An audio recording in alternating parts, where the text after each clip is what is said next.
శ్రీ గురుభ్యో నమః. హరః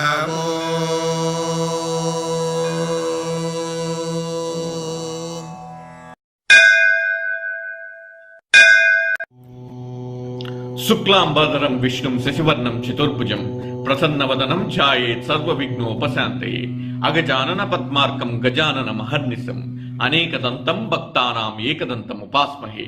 గురుబ్రహ్మా గురుర్విష్ణు గురుదేవో మహేశ్వరః గురు సాక్షాత్ పరబ్రహ్మ తస్మై శ్రీ గురవే నమః. శ్రోతలకు నమస్కారం.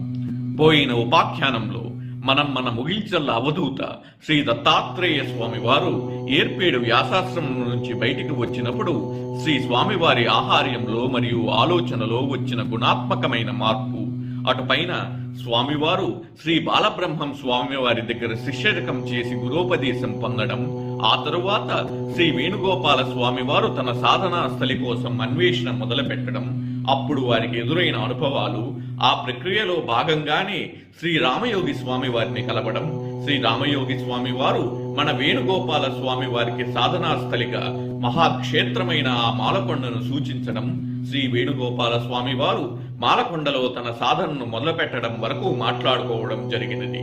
ఇక ఇప్పటి ఉపాఖ్యానంలో అడుగు పెడితే మాలకొండ క్షేత్రం చుట్టూరు అడవి ఉండి మధ్యలో కొండపైన ఆ లక్ష్మీ నృసింహుని క్షేత్రం ఉంటుంది. బాహ్యంగా చూస్తే ఆ క్షేత్రం వనమాల మధ్యలో శోభించే బంతి పువ్వులా ఉంటుంది. ఇక అక్కడ కొలువు తీరి విశేష ప్రభతో కళకళలాడే ఆ లక్ష్మీనారసింహుని చూసిన వెంటనే భక్తజనులకి స్ఫురించే స్తోత్రం ఏకేన చక్రమపరేణ కరేణ శంఖం అన్యేన సింధు తనయామవలంబ్య తిష్టన్ వామేకరేణ వరదాభయ పద్మచిహ్నం లక్ష్మీ నరసింహ మమదేహి కరావలంబం. అంటే ఒక చేత సుదర్శన చక్రము, మరు చేతిలో పాంచజన్య శంఖము చేబూని తమ వామహస్తముతో శ్రీ మహాలక్ష్మిని తన ఉరువు మీద కూర్చొండబెట్టుకొని అభయహస్తముతో భక్తుల్ని దీవిస్తున్నట్టుంటాడా స్వామి. తరతరాలుగా ఎంతో మంది యోగి పుంగవులకు అండగా నిలిచిన కొండ మన మాలకొండ. అలా అని వేషం వేసిన ప్రతి సాధువుని ఆ క్షేత్రం నిగ్రహించదు. చుట్టూరా అడవితో నిండిపోయి కొనదేలిన ఆ రాతి గుహల మధ్యన సాధన చెయ్యాలంటే మనోస్వచ్ఛత ఉంటే తప్పితే క్షేత్రపాలకులైన ఆ నారసింహులు స్వీకరించరు, సహకరించరు. కాబట్టి ప్రకృతి మాయను జయించగలిగే దృఢచిత్తం ఉన్నవాళ్లే అక్కడ సాధనకు అర్హులు. అటువంటి అగ్నిహోత్రము వంటి క్షేత్రంలో శ్రీ వేణుగోపాల స్వామివారు తన సాధనను ప్రారంభించారు. మొదట్లో శ్రీ వేణుగోపాల స్వామి వారిని కూడా ఆ క్షేత్రంలోని ప్రకృతి పరీక్షించింది. ఒక్క శనివారం మాత్రమే మానవులతో అలరాడే క్షేత్రము మిగిలిన రోజులలో నిశ్శబ్దంతో నిండిపోయి ఉంటుంది. కదలాడే ఆకుల సవ్వడి, కూతపెట్టే జంతు స్వరాలు తప్ప మరేమీ వినిపించేవి కాదు. ఇక చీకటి పెడితే ఆ క్షేత్రం మరింత గంభీరంగా ఉండేది. కాని శ్రీ బాలబ్రహ్మం స్వామివారి శిక్షణ మరియు శ్రీ రామయోగి స్వామివారు అప్పుడప్పుడు చేసే పర్యవేక్షణతో స్వామివారు ఆ మాయను నిగ్రహించగలిగారు.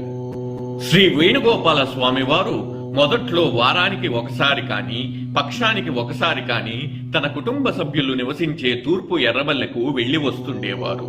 కాని క్రమక్రమంగా వారాలు పక్షాలు అయ్యాయి, పక్షాలు నెలలు అయ్యాయి. ఇక స్వామివారు పూర్తి స్థాయి సాధనకు చేరుకున్న దశలో ఆ మాలకొండ క్షేత్రమే స్వామివారి నివాసం చేసుకున్నారు. సాధన చెయ్యాలి అంటే జీవాత్మకు శరీరావసరం ఉంటుంది. ఆ జీవాత్మ పరమాత్మ చేరుకునే దశ వరకు ఆ శరీరాన్ని సాధనకు ఉపయోగపడేలా ఎప్పుడూ సిద్ధంగా ఉంచాలి. అలా ఉంచడానికి ఆహార్యం మరియు నిద్ర ఎంతో అవసరం. శ్రీ వేణుగోపాల స్వామి వారికి భూసైనం అలవాటు కనుక నిద్ర విషయంలో ఎటువంటి ఇబ్బంది కలుగలేదు. కాని ఆహారం ఎలా ఏర్పాటు అయ్యేది? అందున స్వామివారు ఎవరి దగ్గర నుంచి ఏమీ ఆశించరు, అడగరు, తీసుకోరు. కాని ఆ పరమాత్మ ఎక్కడున్నా ప్రసాదం అతనిని చేరుతుంది. అలానే ఆ పరమాత్మలో లీనమవ్వాలని స్వచ్ఛంగా కోరుకునే వాళ్లకి ఆ అమ్మలగన్న అమ్మ అన్నపూర్ణయ్య ఆహారం అందిస్తుంది. అది ఎలాగో మీకు వచ్చే ఉపాఖ్యానంలో విన్నవిస్తాను. అప్పటి వరకు అటుపైన మరియు అందుకొరకు సర్వం శ్రీ దత్తకృప. ధన్యోస్మి.